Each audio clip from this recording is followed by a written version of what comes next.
Al día siguiente, muy de madrugada, Josué mandó llamar, una por una, las tribus de Israel, y la suerte cayó sobre Judá.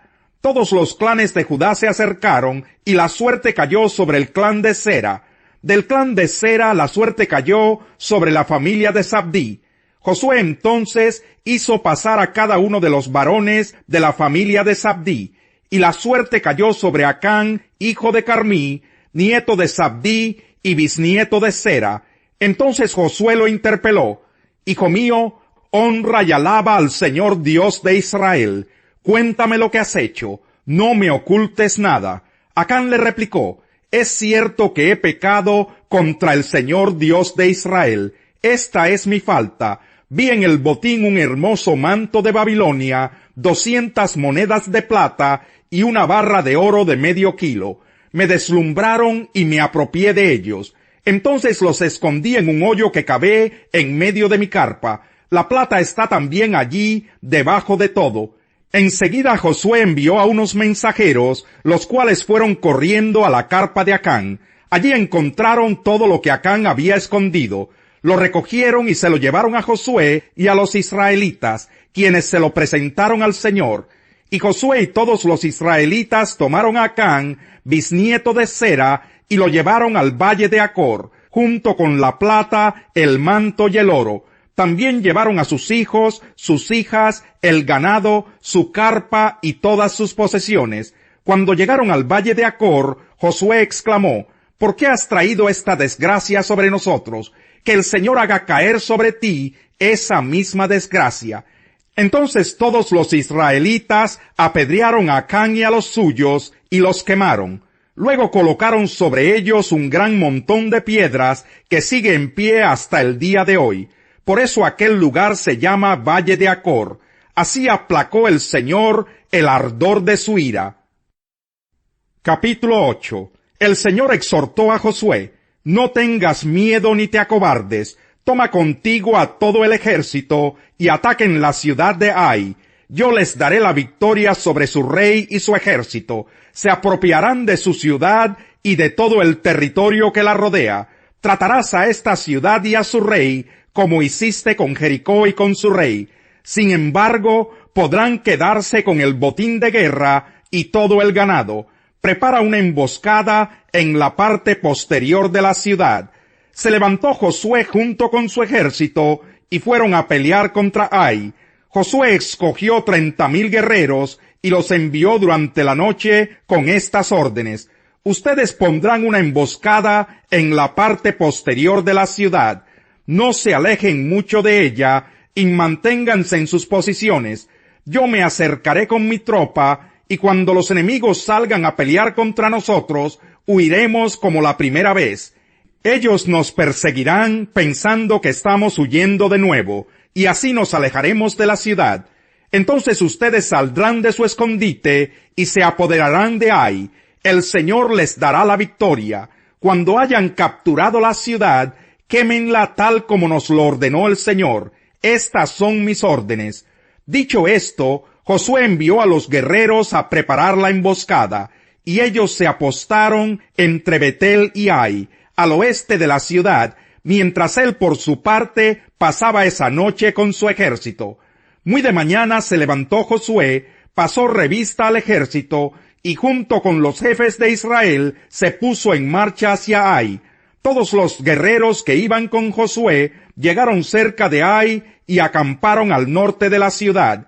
Solo había un valle entre ellos y la ciudad. Josué envió a 5,000 guerreros a preparar la emboscada, y ellos se escondieron entre Betel y Ai, al oeste de la ciudad. De esa manera una tropa acampó al norte de la ciudad y la otra al oeste. Esa noche Josué avanzó hacia el medio del valle. Cuando el rey de Ai se dio cuenta de lo que pasaba, se apresuró a salir con toda su tropa a pelear contra Israel en la pendiente que está frente al desierto, sin saber que le habían puesto una emboscada en la parte posterior de la ciudad. Josué y su tropa, fingiéndose derrotados, huyeron por el camino que lleva al desierto. Mientras tanto, todos los hombres que estaban en la ciudad recibieron el llamado de perseguir a los israelitas, alejándose así de Ai. No quedó ni un solo hombre en Ai o en Betel que no hubiera salido a perseguir a Israel, de modo que la ciudad de Ai quedó desprotegida.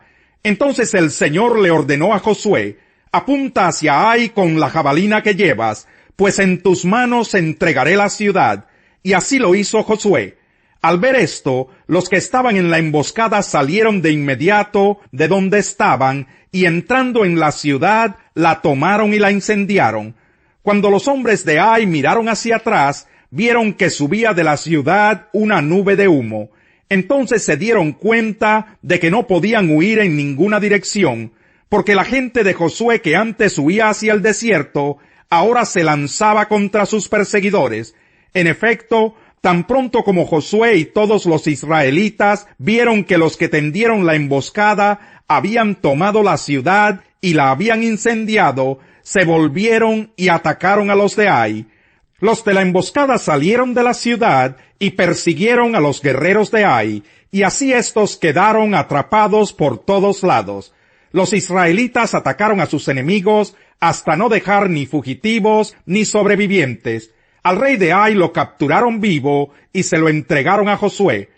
Después de que los israelitas terminaron de matar a filo de espada en el campo y en el desierto a todos los guerreros de Ai que habían salido a perseguirlos, regresaron a la ciudad y del mismo modo mataron a todos los que quedaban. Ese día murieron todos los habitantes de Ai, como 12,000 hombres y mujeres. Josué mantuvo extendido el brazo con el que sostenía su jabalina, hasta que el ejército israelita exterminó a todos los habitantes de Ai. Y tal como el Señor había mandado, el pueblo se quedó con el botín de guerra y todo el ganado. Luego Josué incendió la ciudad, reduciéndola a escombros, como permanece hasta el día de hoy. También mandó ahorcar en un árbol al rey de Ai y ordenó que dejaran su cuerpo colgando hasta la tarde. Al ponerse el sol, Josué mandó que bajaran el cuerpo del rey y lo arrojaran a la entrada de la ciudad. Asimismo, pidió que se amontonaran piedras encima del cadáver, y ese montón de piedras permanece hasta el día de hoy. Entonces Josué levantó en el monte Ebal un altar al Señor Dios de Israel, tal como Moisés, siervo del Señor, había ordenado a los israelitas. Lo levantó de acuerdo con lo que está escrito en el libro de la ley de Moisés, un altar de piedras sin labrar, es decir, que no habían sido trabajadas con ninguna herramienta. En él ofrecieron holocaustos y sacrificios de comunión al Señor. Allí, en presencia de los israelitas, Josué escribió en tablas de piedra una copia de la ley que Moisés había escrito. Todos los israelitas, con sus jefes, oficiales y jueces, estaban de pie a ambos lados del arca del pacto, frente a los sacerdotes levitas que la cargaban en hombros. Tanto los israelitas como los inmigrantes tomaron sus posiciones, la mitad de ellos hacia el monte Gerizim y la otra mitad hacia el monte Ebal, tal como Moisés, siervo del Señor, había mandado cuando bendijo por primera vez al pueblo de Israel.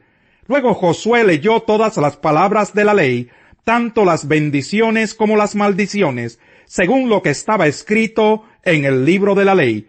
De esta lectura que hizo Josué ante toda la asamblea de los israelitas, incluyendo a las mujeres, a los niños y a los inmigrantes, no se omitió ninguna palabra de lo ordenado por Moisés. Capítulo 9. Había reyes que vivían en el lado occidental del Jordán, en la montaña, en la llanura y a lo largo de la costa del Mediterráneo, hasta el Líbano, hititas, amorreos, cananeos, fereceos, heveos y jebuseos. Cuando estos monarcas se enteraron de lo sucedido, se aliaron bajo un solo mando para hacer frente a Josué y a los israelitas. Capítulo 16. Jesús contó otra parábola a sus discípulos. Un hombre rico tenía un administrador a quien acusaron de derrochar sus bienes. Así que lo mandó a llamar y le dijo: ¿Qué es esto que me dicen de ti? Rinde cuentas de tu administración, porque ya no puedes seguir en tu puesto. El administrador reflexionó. ¿Qué voy a hacer ahora que mi patrón está por quitarme el puesto? No tengo fuerzas para acabar y me da vergüenza pedir limosna. Tengo que asegurarme de que cuando me echen de la administración haya gente que me reciba en su casa. Ya sé lo que voy a hacer. Llamó entonces a cada uno de los que le debían algo a su patrón. Al primero le preguntó, ¿cuánto le debes a mi patrón? 100 barriles de aceite, le contestó él. El administrador le dijo, toma tu factura, siéntate enseguida y escribe 50.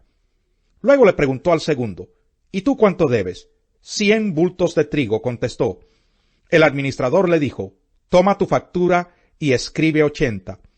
Pues bien, el patrón elogió al administrador de riquezas mundanas por haber actuado con astucia. Es que los de este mundo, en su trato con los que son como ellos, son más astutos que los que han recibido la luz. Por eso les digo que se valgan de las riquezas mundanas para ganar amigos, a fin de que cuando éstas se acaben, haya quienes los reciban a ustedes en las viviendas eternas. El que es honrado en lo poco, también lo será en lo mucho, y el que no es íntegro en lo poco, tampoco lo será en lo mucho. Por eso, si ustedes no han sido honrados en el uso de las riquezas mundanas, ¿quién les confiará las verdaderas? Y si con lo ajeno no han sido honrados, ¿quién les dará a ustedes lo que les pertenece? Ningún sirviente puede servir a dos patrones. Menospreciará a uno y amará al otro, o querrá mucho a uno y despreciará al otro. Ustedes no pueden servir a la vez a Dios y a las riquezas. Oían todo esto los fariseos, a quienes les encantaba el dinero, y se burlaban de Jesús. Él les dijo, ustedes se hacen los buenos ante la gente, pero Dios conoce sus corazones. Dense cuenta de que aquello que la gente tiene en gran estima es detestable delante de Dios. La ley y los profetas se proclamaron hasta Juan. Desde entonces se anuncian las buenas nuevas del reino de Dios, y todos se esfuerzan por entrar en él. Es más fácil que desaparezcan el cielo y la tierra que caiga una sola tilde de la ley. Todo el que se divorcia de su esposa y se casa con otra, comete adulterio. Salmo 82. Dios preside el consejo celestial, entre los dioses dicta sentencia. ¿Hasta cuándo defenderán la injusticia y favorecerán a los impíos? Defiendan la causa del huérfano y del desvalido, al pobre y al oprimido háganle justicia. Salven al menesteroso y al necesitado, líbrenlos de la mano de los impíos. Ellos no saben nada, no entienden nada, deambulan en la oscuridad, se estremecen todos los cimientos de la tierra. Yo les he dicho, ustedes son dioses, todos ustedes son hijos del Altísimo, pero morirán como cualquier mortal, caerán como cualquier otro gobernante. Levántate, oh Dios, y juzga a la tierra, pues tuyas son todas las naciones. Quien habla el bien, del bien se nutre, pero el infiel padece hambre de violencia. El que refrena su lengua protege su vida, pero el ligero de labios provoca su ruina.